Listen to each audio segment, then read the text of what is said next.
안녕하세요. 행복합시다 시즌3 저희 14번째 테마 한번 해보도록 하겠습니다. 합리적 정책 결정을 저해하는 요인이라고 하는데요. 이렇게 우리 이런 부분 같은 경우는 그렇게 막 흔하게 나오지는 않습니다. 엄청 중요한 주제는 아니지만 이런 게 한번 나왔을 때 우리들은 굉장히 힘들어집니다. 우리 작년 국가예전에서도 여기서 집단 사고가 나왔었죠. 이런 문제 나오면 제대로 알아두지 못하면 굉장히 힘들어서 여기서 이런 때 우리 행복합시다를 통해서 한번 깔끔하게 정리하셔야 됩니다. 자, 그러면 우리 정책학적으로 한번 생각해 보시면 되는데 합리적 정책 결정을 해야 되잖아요. 그럼 이걸 저해하는 요인 중에 하나가 이제 뭐 집단 사고라든가 SOP라고 하는 건데, 자, 합리적 정책 결정을 가장 잘한 정책 같은 경우는 우리가 나중에 배울 건 쿠바 미사일 사태입니다. 그걸 이제 어떻게 해결했는가가 정책 결정이 가장 잘한 모형이고요. 가장 실패한 모형이 언제냐고 생각하냐면 정책학자들이 우리 피그즈만 침투 사건입니다. 두 개 다 케네디 때인데, 일단 피그즈만 침투 사건은 케네디가 처음 대통령 됐을 때요. 이제 연임을 얼마 앞두고 이제 어떻게 됐냐면, 우리 케네디가 말을 했습니다. 급하잖아요, 여러분. 이제 액션을 보여줘야지 이제 선거에서 이기는데.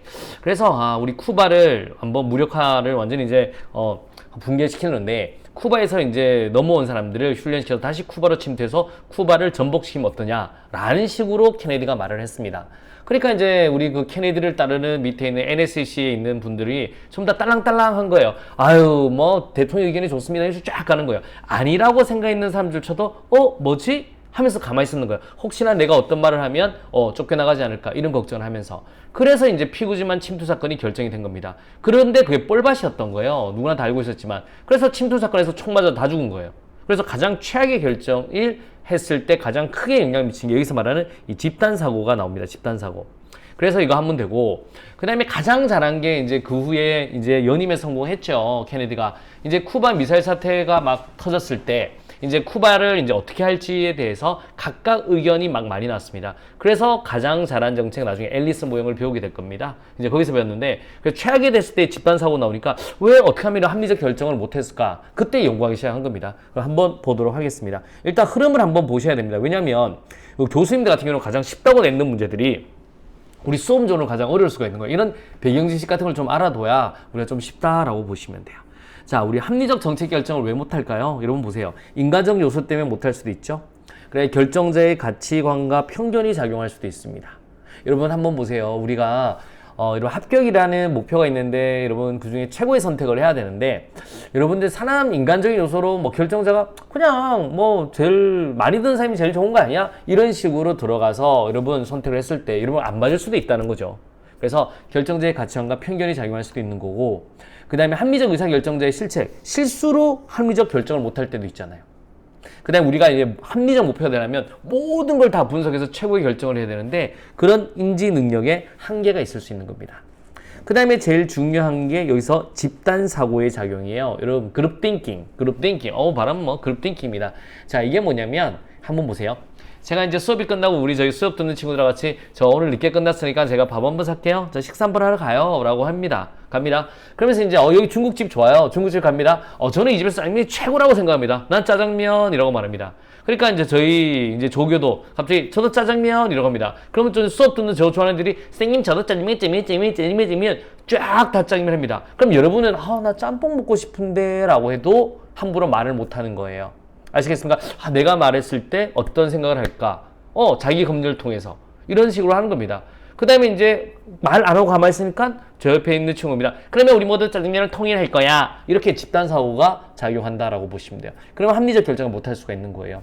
이거는 머릿속에 꼭 넣어두셔야 됩니다. 여러분, 또 합리적 집단사고가 어디서 나오냐면, 여러분, 우리 나중에 델파이 혹시 알죠? 델파이 할 때 서로 얼굴을 다 안 보게 하는 거죠. 왜 이렇게 얼굴 안 보게 하냐면 집단사고를 막기 위해서 그러는 겁니다. 오케이? 만약에 이제 다 얼굴 안다 그러면, 우리 권위자 중에 같은 박사라도 같은 교수님이라도 진짜 권위자가 있잖아요. 권위자가 이렇다라고 말하면 다 따라갈 수밖에 없는 거예요. 그렇기 때문에 서로 얼굴을 다 안 보게 하는 겁니다. 얼굴 안 보게 하는 거는 기본적으로 집단사고를 막기 위해서도 한 가지 방안이다라고 보시면 되겠습니다. 자, 이제 구조적 요인 SOP 한번 보세요. 표준 운영 절차인데 절차대로 하는 겁니다. 땅.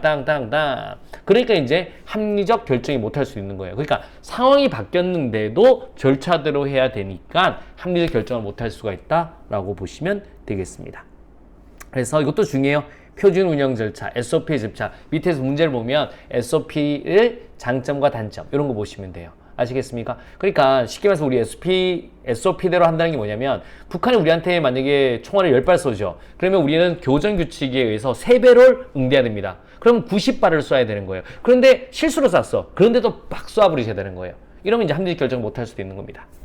그 다음에 이제 정책 결정 구조에 너무 짚거나 그러면 이제 혼자 결정하다 보니까 이제 문제가 생기는 거고요. 근데 의사 전달이 안 되고 지나친 분화 전문화되면 합리적 결정이 곤란해질 수 있다. 자, 환경 한번 보세요.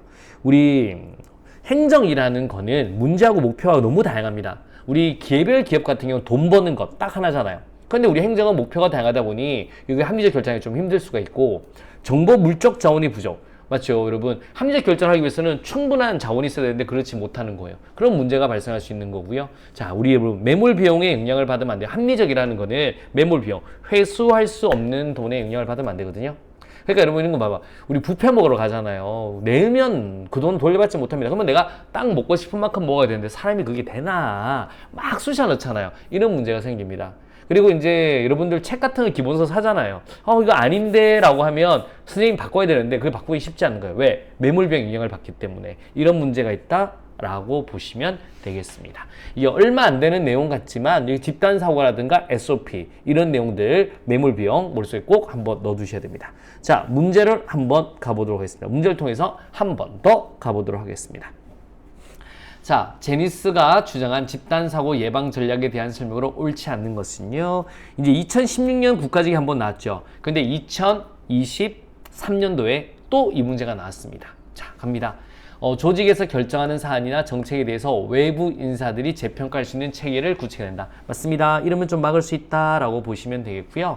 이거 외부 인사가 야, 이건 잘못됐어. 왜냐면 그 그룹 안에서 집단사고를 해버리니까 밖에 사람이 재평가하면요, 요거에 대한 비판적 의견들이 나올 수 있다라고 보시면 되겠습니다. 최고 의사결정자는 대안 탐색 단계마다 참여자 중 한 명에게 악역을 맡겨 다수 의견에 반대되는 의견을 강제로 개진한다. 맞죠? 악역을 두면 되죠. 그러면 이제 태클을 걸기니까 집단사고가 좀 안 이루어지겠죠.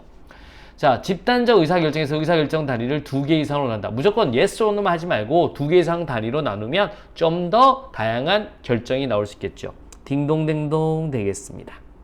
자, 4번 한번 보겠습니다. 최종 대안을 도출한 후에는 각 참여자들에게 반대 의견을 제시할 수 있는 기회를 부여하지 않는다. 아니죠. 부여해야 됩니다. 그래서 최종 대안을 도출한 후에는 각 참여자들에게 반대 의견을 제시할 수 있는 기회를 부여한다 라고 보시면 돼요. 끝나고 나서도 잘못됐다, 맞다, 반대 의견을 말할 수 있어야 됩니다. 그러니까 우리 피그즈만으로 침투한다는 의견이 나왔어도 그 끝나고 나서도 이건 도저히 안 된다. 그럼 다 뻘뻘이 준다. 그럼 그 의견을 제시할 수 있어야만 우리는 집단사고를 막을 수 있다라고 보시면 되겠습니다. 자, 2번 한번 갑니다. 표준 운영 절차에 대한 설명으로 옳은 것은요? 라고 합니다. 자, 업무 담당자가 바뀌게 되면 표준 운영 절차로 인한 업무 처리의 연속성 유지하는 것이 어렵다. 틀립니다. 여러분, 절차대로 하니까 업무의 연속성을 유지하기가 용이하다라고 하셔야 돼요. 뭐하다? 용이하다. 일단 표준 운영 절차는 업무 처리의 공평성을 확보하는 데 기여한다. 딩동댕동. 여러분, 절차대로 하니까 나도 그렇고 여러분도 그렇고 다 절차대로 이루어지잖아요. 그러니까 공평성을 확보하기에는 유리하다. 이렇게 보시면 돼요. 자, 표준 운영 절차에 따른 업무 처리는 정책 집행 현장의 특수성을 반영하기가 용이하다. 아니죠. 여러분, 절차대로 하니까 특수성을 반영하기가 곤란하다. 그 다음에 정책 결정 모형 중에 앨리스 모형은 모델 1은 표준 운영 절차에 따른 의사결정을 가져간다. 여러분, 앨리스 모형 한번 보실래요? 모델 2가 뭐예요? 모델 1, 합리적 행위자 모형. 모델 2가 뭐예요? 조직 과정 모형. 모델 3이 관료 정치 모형이잖아요. 그러면 여기가 모델 2가 우리 회사 모형과 유사합니다. 회사 모형. 회사 모형과 유사합니다.